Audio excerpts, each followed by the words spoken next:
Alex! Tsaka siya buka ng pula eh.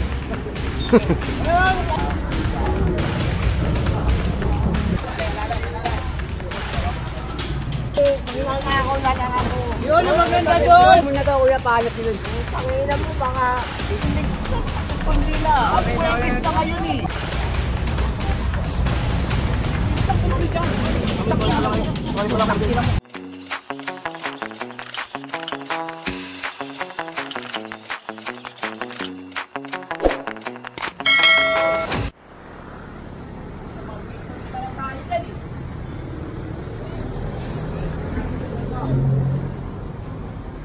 Pinabenta nyo na yan para mapakinabangan nyo.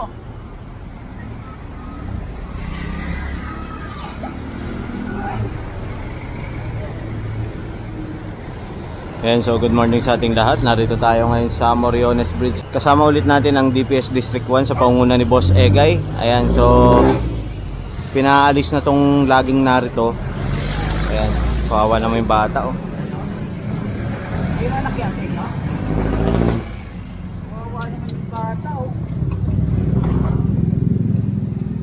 Ilang beses na kasi silang sinasabihan dito na bawal sa bangketa ilagay yung mga kalakal nila katulad na itong kariton na to. Dahil nga napakaraming motorista na dumaraan dito. Diba? Delikado to para sa mga motorista. Mamaya masagi yan, magkakaroon pa ng disgrasya. Ginawa pa nilang bahay itong outpost na to. Ito, tinambakan rin. Oh.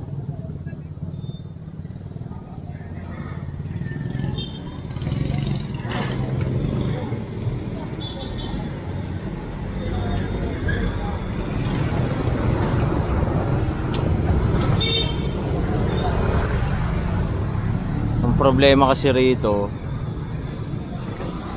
masyado silang nag-iipon ng napakarami. Pwede naman silang mag-ipon at pwede agad ibenta.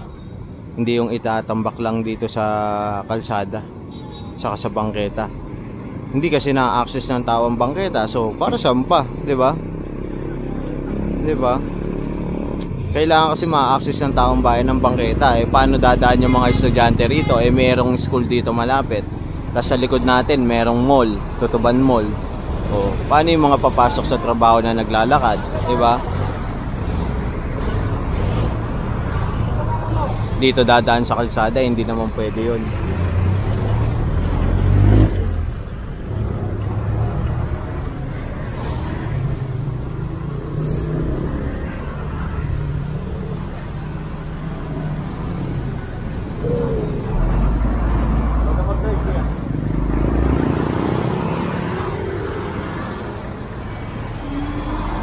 Bali, nahakot lang yung mga nando doon.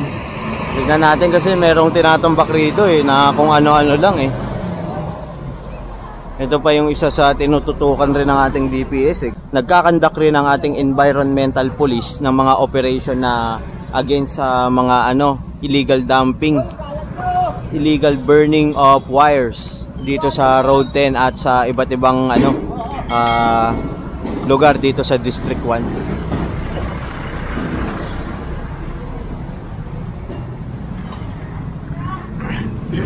Sa rep to oh.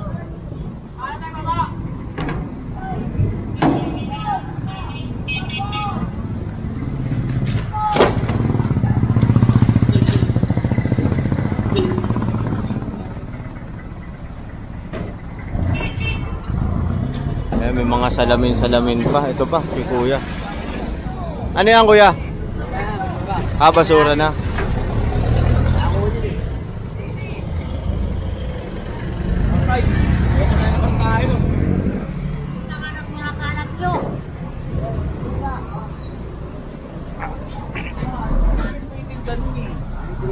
Kung saan hindi na, ang pwede na ngayon Ilang araw ko na pinagbigyan. Sige na, kunin mo yung kukunin mo. Kukunin namin yung kalat na iba. Sige na. Oo nga kung marunong kayo makinig. Hindi naman kayo nakikinig sa amin Sige na.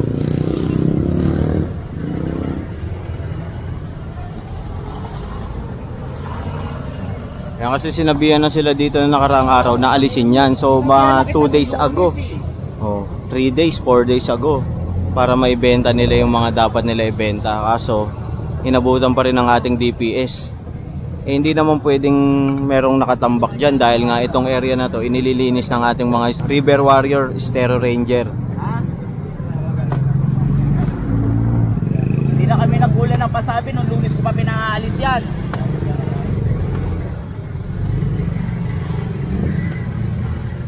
Sige na, ano ka na dyan? Labas ka na dyan. Sige na. Hindi na naman itatambak yan. Ano? Sa langit yung sinasabi na ito. Anong gagawin? Sige na, labas ka na dyan pare. Labas ka na dyan, sige na. Sige na, labas ka na dyan. Sige na, labas ka na dyan. Sige na, lumabas ka na dyan. Basta gagawin yung karosap mo.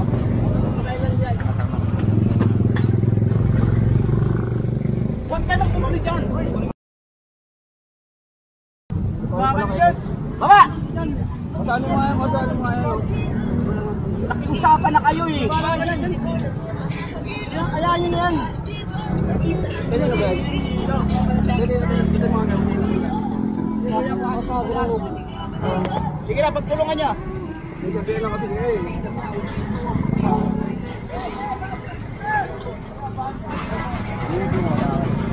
Ang pinagsabihin lang kasi ngayon. Ano yung lang agad? Tanggalin mo na agad. Loko to.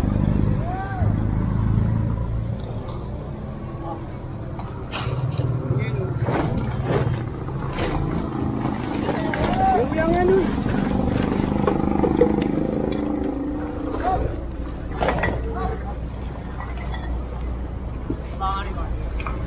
Kurt, baba, tulungan mo yun. Ano?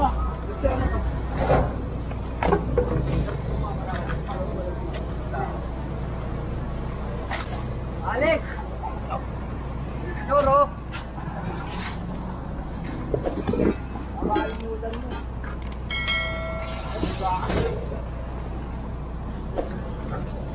Yung mga bakal.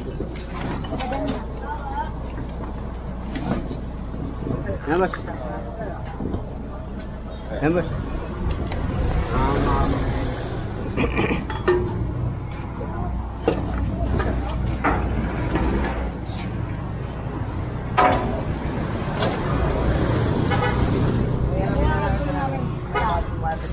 Yun na, kunin mo na. Punasan ko, marunong na yun.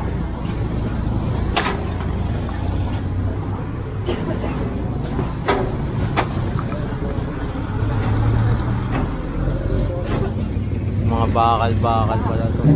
Actually, kalakal nila to kaso hindi talaga pwedeng tambakan yan. Yun dyan. Kasi kung titignan yung sinarado na ng barangay, ano, dati kasi open yan. Noong mga nakaraang buwan na pagbablog natin rito, open yan. So, hindi talaga pwedeng ano to eh, tambakan. Ilang beses na sila sinasabihan rito eh. Bali ito, didiretso to sa Pier 18, itatapon to doon sa barge. Ayan, doon sa tapunan ng ating ano, DPS.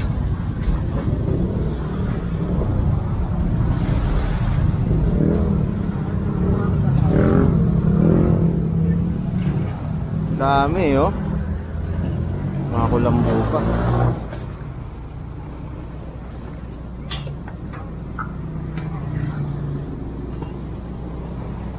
Kompleto sila dito eh oh. May payong, may bag, may mga ventilador, mga gulong. Kuya, yung kamali ko, kuya! Kuya, yung kamali ko! Kuya! Malis ka na dyan, ay. Kuya,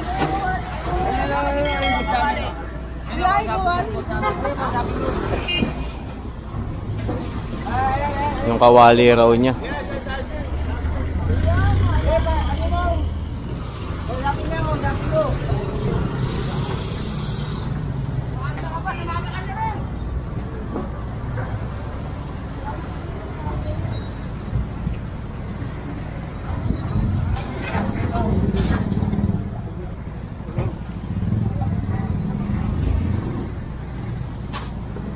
Binubulok na yung iba eh. Dami pa.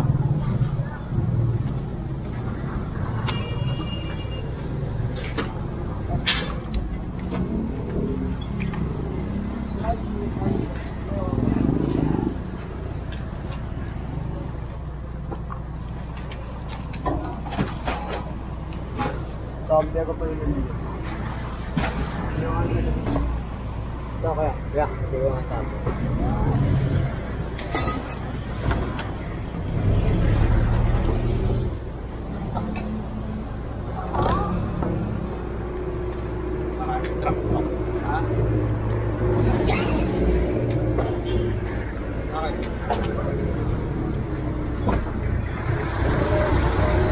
Dami.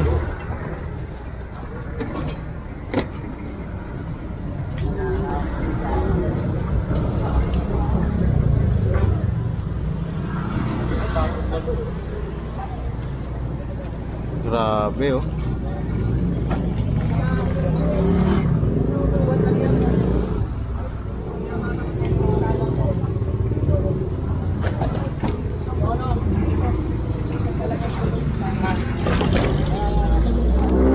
Kunin mo yung styro na, kunin mo na yung styro. Maglalagyan. Styro. Baba. Dami oh. Yung chairman ni Banghitis na to. Meron pa silang sofa na sira.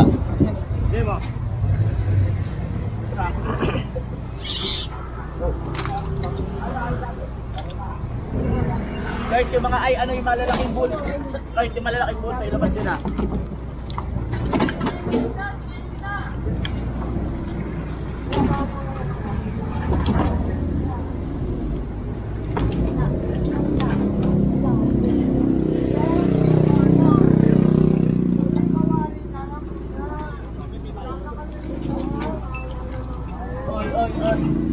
Ako, sige na, wala kami kinuha kawali. Hindi kami nagkulang ng pasabi sa inyo.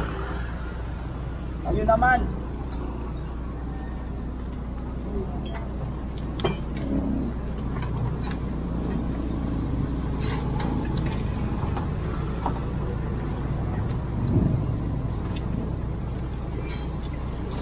Hindi ko lang maintindihan kung bakit sila nagtatambak ng hindi nakalakal yan eh oh. Basura na yan eh.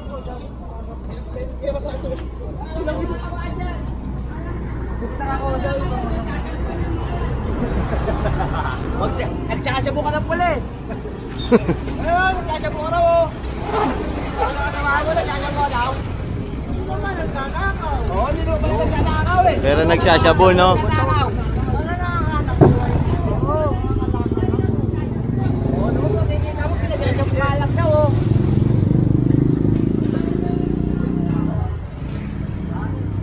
Ayun, pagtulungan nyo to.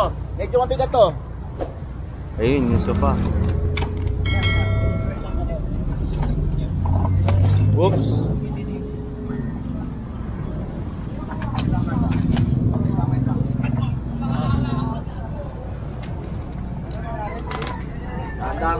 Dahan kayo.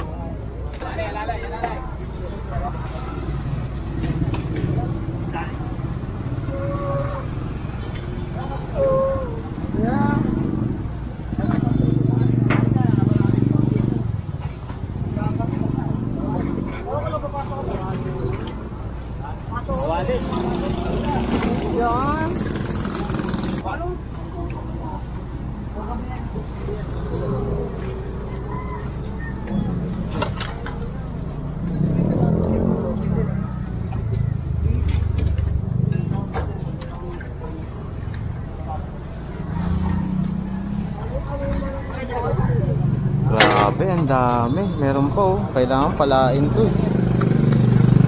Oops.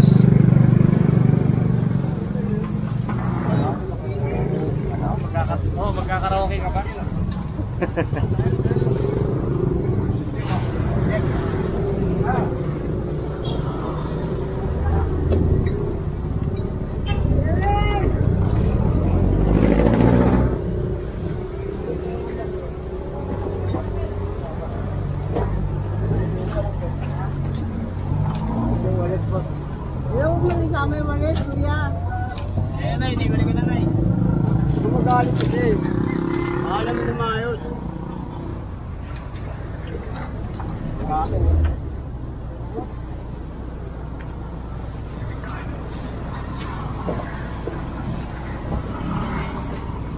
ng pambiling kawali. Magnanakaw na lang ako. Yun ang maganda doon. Maganda doon magnakaw ka. Sabay mo na, siya po sa ako kanakaw. Para mas mabilis ka. Kaya ka naman sa loob eh.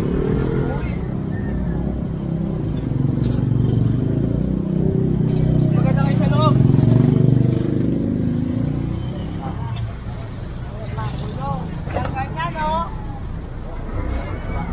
Sa loob, maraming pagkain sa loob. Mahirapan. Bantay ka pa.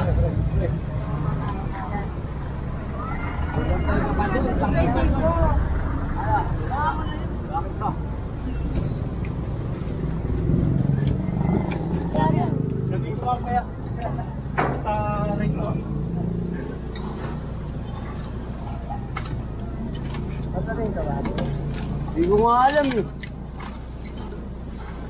Sabi mo sinakad. Sabi nyo nga muna to, kuya, pahanap yun. Tangina mo, baka ituwasan ko mukha mo. Ano ka na tanong?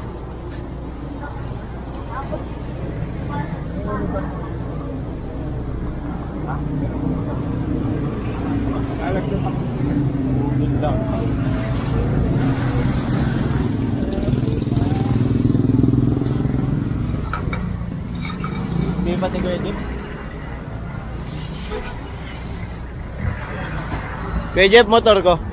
Motor. Ando.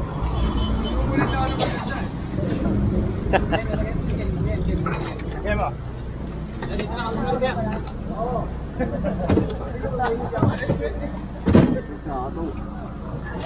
Parang may ang order ka eh. Parang nakita. Pilyo.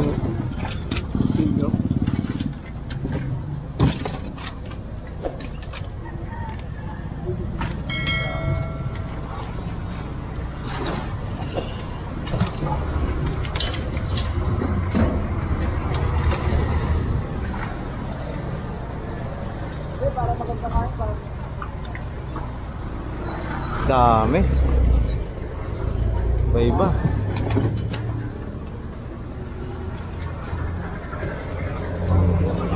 Hindi na siya kalakal sa totoo lang. Kung titignan nyo yung mga nilalabas ng ating DPS, oh, puro ano na siya eh, nabubulok na kahoy, diba? Tapos yung mga plastic, basura na talaga siya. As in, nangangamoy siya ngayon. Grabe. Kaya pala hindi nila maibenta dahil hindi naman kalakal, basura na. Halo-halo. May mga eco bag, diba? May mga wire na hindi naman pwedeng ibenta. Dami oh. May mga papel pa.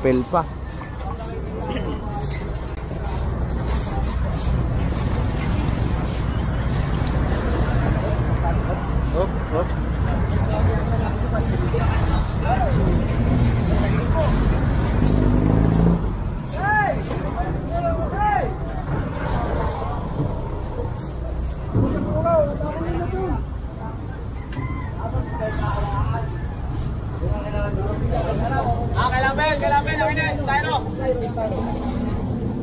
Sisimutin na to.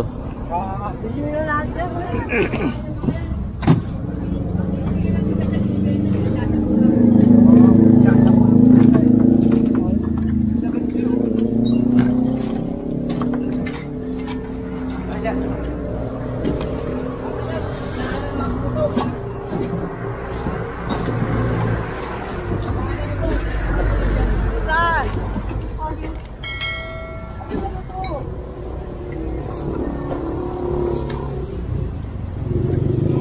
Musang pala si ate. Musang.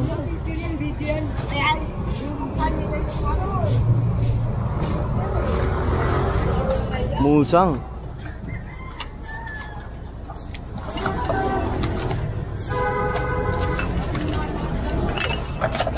Last goal.